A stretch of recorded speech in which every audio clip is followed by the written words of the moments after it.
Agora farei uma demonstração da interferência entre essas distâncias, sombrinha e SIB. Nós temos aqui a sombrinha de 1,80 m, já montada e posicionada. Temos aqui a SIB também posicionada. E essa distância entre sombrinha e SIB é sombrinha e fundo. Essa correlação das duas distâncias, o quanto vai interferir na sua cena. Por exemplo, a nossa simulação será o seguinte: faremos uma foto nessa distância, respeitando a distância já pré-determinada. Depois analisaremos a luz que vaza para o fundo. Novamente uma nova foto, aumentando essa distância entre SIB e sombrinha e o quanto vaza de luz para o nosso fundo. Essa correlação vai te dar uma ideia do controle mais apurado dessa luz. Nos ensaios é muito comum acontecer da seguinte forma: eu quero que tenha luz no bebê, mas eu não quero que essa luz chegue tão forte no fundo. Ou até o inverso, eu quero que chegue uma luz no bebê e eu quero iluminar um pouco mais o fundo. E você vai perceber que existe uma relação diretamente proporcional entre essas duas distâncias e a luminosidade. Um outro detalhe muito importante que a gente vai observar nessa simulação é a sombra que vai ser gerada na SIB com relação à distância do softbox. Embora ele seja grande, 1,80 m de diâmetro, vai acontecer de uma sombra um pouco mais dura, porque aqui ele está com aproximadamente 50 a 60 centímetros de distância em relação a essa borda.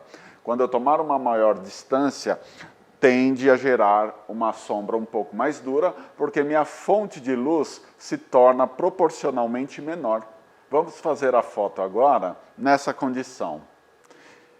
Reparem nessa imagem a condição de luz no fundo, o quanto está entrando de luz no fundo, fundo branco, na verdade, ele aparenta cinza porque não chega a luz na sua totalidade, então ele vira cinza.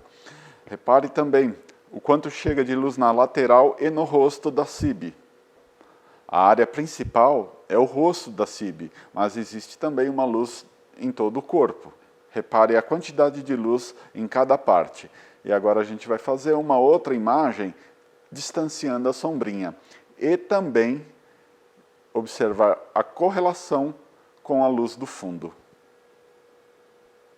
Um outro detalhe que vale mencionar é o seguinte: como afastaremos a sombrinha da cena, teremos que fazer novamente uma leitura, uma fotometria dessa cena. Vou ajustar o flash para que incida a mesma quantidade de luz quando estava próxima. Ou seja, a minha abertura na condição dessa foto estava em f4, o ISO em 100 e a velocidade 1/200. Quando eu afastar a sombrinha, eu quero que seja mantida a mesma condição.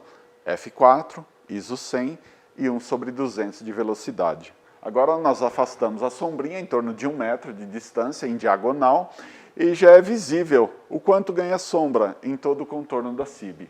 Fizemos novamente a fotometria para que desse f4 no rosto da SIB, ou seja, mantendo a mesma potência e a mesma condição da foto anterior. Vamos fazer a foto novamente, na mesma posição, e vocês reparem na relação sombra e iluminação incidente no fundo, tá? Agora colocaremos lado a lado as duas fotos que foram feitas para efeito de comparativo. Você vai perceber nitidamente a diferença de sombra e iluminação do fundo. Após essa comparação, uma outra variante é a distância entre a SIB